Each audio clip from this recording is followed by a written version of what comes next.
Hey you guys, welcome back to the channel. Guess what day it is? That's right, it's Mailbox Monday. Okay, guess what? We're gonna jump right into it in a minute. But before we do, remember, like, subscribe, share, thumbs up, all the good stuff. Help me to keep this channel rolling along. I appreciate all the positive feedback I've had from you guys, and I am doing my best to educate you guys on narcissism and narcissistic abuse, and to help fight this little known cause and to educate everybody on the topic. So without further ado, what I am going to do is jump right into Mailbox Monday. Here we go. The first mailbox is from Billy 421. Will the narcissist change their behavior? Billy, I think we know this answer. No, they're not going to. So as mentioned in previous videos, what the narcissist does is they behave the way with you as they did with their previous supply, and they will do the same thing after you with their next supply. The narcissist lives in their own movie, they live in their own bubble, and they do not have empathy, or they have little empathy, and I honestly don't believe they're capable of love. That's my opinion. But no, they're not going to change their behavior. Their whole goal on this planet is to suck you dry and to get the next supply and discard, devalue, discard, and move on. It's kind of like, it's a never-ending cycle that we talk about many times on this channel. And what that means is, no, the narcissist will not change their behavior. Why? Because they're incapable. That's just a fact. That's the way it works. And when you spot the signs for a narcissist, run for the hills, protect yourself, put your boundaries up, and continue to get educated. But no, they won't. Number 2, should I go back to my narcissist ex? From Susie. Well, Susie, I think we know the answer to this one. On the channel, we educate everybody. And again, as I just mentioned to the previous question, that nothing's going to change. Maybe you have a little bit of a love bomb in the beginning if you do go back to the person, but it's not going to last. So think about all the times that you were with the narcissist. And you had good times, but then think about all the times that weren't so good, and all the hardship you endured, and all the gaslighting and the trauma bond. If you went through that, my goodness, you know what that's like. So I can't tell you if you should go back to your narcissist ex or not. I would recommend you don't, though. I would recommend. Why would you put yourself through that again? You're just going to go through the same cycle. It's kind of like being in Groundhog Day, if you remember that movie. It's a good one. It's actually funny. Bill Murray, older, but it's funny. But if you're in Groundhog Day, you know every day you wake up, it's going to be this, and then that. That's the same thing in a narcissistic abusive cycle. So I personally would never go back, and I would recommend that you don't. But that's your personal choice. I just don't know why you would want to put yourself through that again. Right? All right. The third one is going to be from Hoovered again. Interesting name. I was hoovered after I blocked them from a new number. What should I do? Wow, interesting. That could be a burner account. I'm not sure, but either way, interesting question. And this answer is quite simple. If you've been hoovered from a different number, like the narcissist, you block them on every bit of social media, phone numbers, every way possible. There's no contact. They shouldn't be able to track you down or hoover you or find out where you are, what you're doing. But if you find out for some reason you get a strange text or a contact from them or from some unusual number and you think it's the narcissist, I have to tell you, block again, move on, don't look back, don't ruminate, don't think about, wow, they want me back. Maybe things have changed. They haven't changed. That's them looking for supply again, and probably their current supply is not giving them the amount of supply that they need, the amount of supply that you gave them. So that's why they're coming back to you. You can't do that. You need to move on, be the best version of you, and continue to grow. If you block them think about it this way. If you block them on all social media and phone numbers in every way possible, and they still found you, think about how difficult it was for them to finally track you down, and think about how painful or hard it was for you to block them on all the social media platforms and everything. So if you've taken all those steps to protect yourself, just take one more step and do it again. That's highly what I recommend, because that's what I've done, and that's what you need to do to protect yourself. Remember, the Hoover is, many people want it. Oh, I can't wait for the Hoover. it's not good. The best thing that could ever happen to you with the narcissist is if you don't get hoovered. And if you do get hoovered, to be strong enough to put that boundary back up and keep it up and protect yourself. Don't fall for it. Don't. Number 4, does the narcissist ever apologize? And I don't know who this one's from, but wow. That is a great question. In my relationship, no, the narcissist did not apologize. And I would guess in your relationship, they did not either, or if they did apologize, it wasn't genuine or heartfelt, meaning they just went through the motions to make you happy, and then they went right back to doing whatever they do. But no, the narcissist in my relationship did not apologize. And I paid attention to this, and I brought it up many times as to why it was always me apologizing, even for things I didn't do. I mean, this was back when I was in the middle of the narcissistic relationship, and I see everything clear now. But no, they don't. They don't apologize because they don't have any sense of self. They don't have any sense of wrongdoing. Remember, they just think everything is perfect in their world. They don't think about how they affect and or hurt or other people. They don't. So no, I don't actually believe that the narcissist does apologize, and if they do, it's not a genuine apology like an empath would have, like you would have, or I would have. And that's unfortunate. It's really unfortunate that they don't see how they affect other people. Because, to apologize, maybe it's more difficult for some people than others, and I do recognize that. In my case, it's not that difficult for me to apologize at all because I understand when I do things wrong, and I understand how sometimes I may affect people.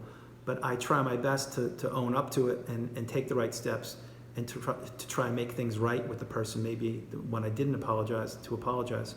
And I've been like that my whole life, and I'm sure you are too. You're like that also because you're on the channel and you're definitely an empath. The narcissist doesn't think that way. They just think, let's move on, let's brush it under the rug, and continue to go forward. So no, they're not going to apologize. Number 5 from Hauser 145. The narc wants me to move to a small town away from the city with him. What should I do? Can you say red flag? Okay. I don't know your situation exactly, but just from the sounds of it, you're saying, first of all, that they are a narcissist, which we know is not conducive to the best for you. And number 2, you're saying that they want to move with you to a small town away from the city. Wherever that is, not sure. But think about this for a moment. If you are moving with them and you're going to a small town away from the city, yes, what does that mean? That probably means your support system is now minimized, maybe even non-existent, other than through phone calls or your smartphone, which means you will be isolated even more than you probably are right now. I would highly recommend thinking about this decision, and I would also consider this. I would contemplate this. Let's say you move to the small town, and your support system, of course, is minimal, because I'm guessing it would be, because you're not in the city, whatever the city that is. But let's say something goes wrong. And to be honest with you, we both know something will go wrong. Sorry, but it will. You're with a narcissist. You're going to have many times that aren't going to go the way you want them to. Well, what do you do then? Right? Think about this. What do you do? Like, can you just drive 10 minutes and talk to loved ones and things? I don't think so. It sounds like you're going to be, isolated. And what you need if you're in a narcissistic relationship is definitely not more isolation. You need more people around you supporting you and being on your side. So I can't specify about the move, but I would tell you from the sounds of it, I wouldn't do it. You need to be closer to people, closer to the loved ones that you have, and closer to people in general, not further away. You need to expand your network of people, family, friends, not minimize it. What is future faking? From Robbie. Future faking, this is one I'm going to do a video on in the future. That's funny, sorry. But future faking, what it is that's a good one. Future faking is just that.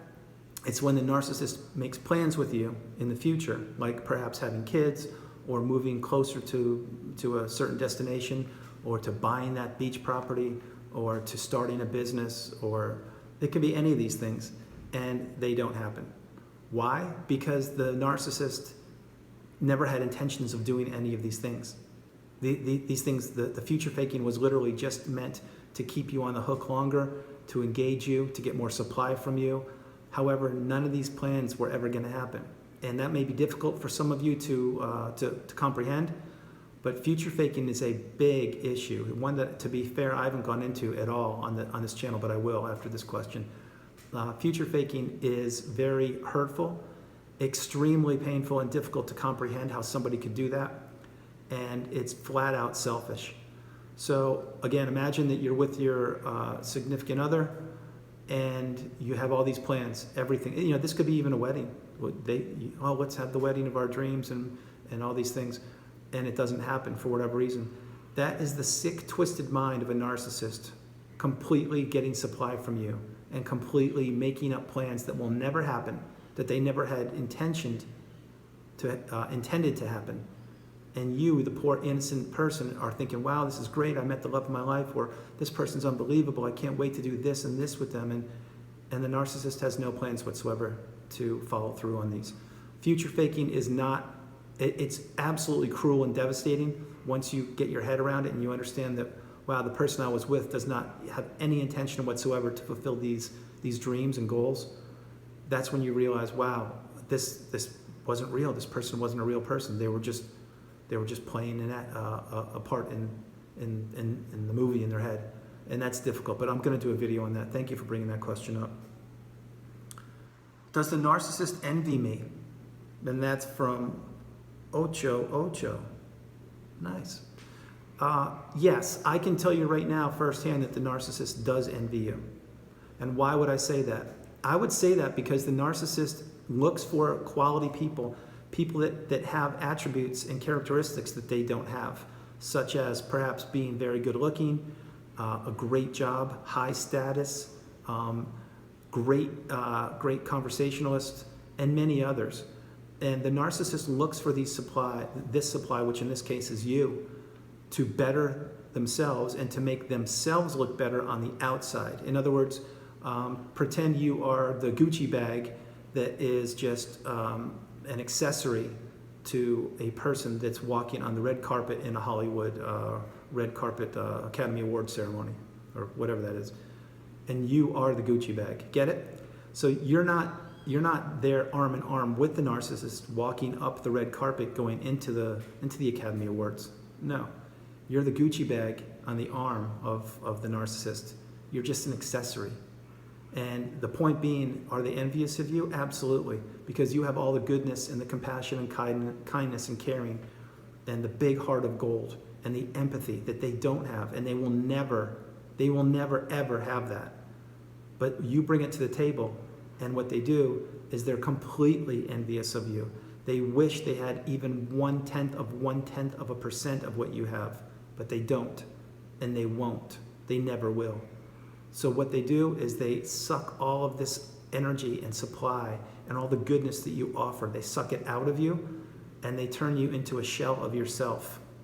Take it from me, guys. It happened to me. And when they do that, then you're left like, what's going on here? I'm not myself. I don't know. This is all because they envy you, and they want to be you, and they want to have the characteristics you have. Remember, they will have them. It's impossible. They can't have them. They can't change. So I hope that answered that question. And the final one, oh, fantastic question from Sneakers. Sneakers asks, is the narcissist sensitive to criticism? I think we know that answer, Sneakers. The narcissist is completely sensitive to criticism. Another great question. I'm going to do a topic on this. I'm going to take a note, actually, and do another video on this one alone. They don't like criticism in any capacity whatsoever. And you may say, well, why don't they like criticism? They don't like criticism because what criticism is it shows them that they're human beings, and it illustrates their flaws and their parts of being human. So if you say, to the narcissist, well, you could have done that better, or you should have done that, or if you're very polite, whatever, however you are, they're not going to like that because it doesn't play in their movie script. And it doesn't add continuity to the script that they wrote. You see, they're impeccable, they're flawless, they're perfect in their brains. And they think that they can do no wrong. That's why they don't apologize. That's why they don't have empathy. That's why they don't say, I'm sorry. But again, these people are blood-sucking vampires. And what they do is they continue to ruin people's lives and people's situations, pardon me. Sorry guys. They are extremely sensitive to criticism because the criticism, it brings out the part in all of us that helps us to get better and to improve. It illustrates how, you may think you're doing things perfectly or to the best of your ability, but maybe you're not. And a empathetic person, a person that wants to grow and get better, will say to themselves, yeah, you know what, I made a mistake there. I need to work on that and I need to improve. The narcissist won't do that. The narcissist will just continue to move on, brush it under the carpet and say, yeah, well, whatever, that's the way it goes. And trust me, they will. This is what happened in my relationship. They never want to learn. They never want to grow about themselves. What they care about is literally as much devastation and destruction as possible. And as long as you're offering supply to them, they will keep you around. But once your supply vanishes or once you are onto them, it will end. So criticism is not something that the narcissist is willing to accept in any capacity. As a matter of fact, if you want to test it out and see the reaction you get. I can almost assure you you're going to get a rage fit, or something will happen, gaslighting or stonewalling or something. But it's not going to be like, you know what, you're right. I really should have thought about that. Your criticism of me, your constructive criticism, I take it in a good way, and I'm going to work on that. Not going to happen. Never. With any narcissist, it's not going to happen. They will fight you tooth and nail on that. So guys, this is Mailbox Monday. Remember, like, subscribe, thumbs up, share the video, all the good stuff. Help me to continue to grow the channel. I'm going to do another video this afternoon, and I appreciate the support. You are not alone. God bless you. I love you all. And Mailbox Monday is one of my favorite days of the week. So I hope you guys are having a great Monday. I'll talk to you soon. I love you all. You are not alone. Bye.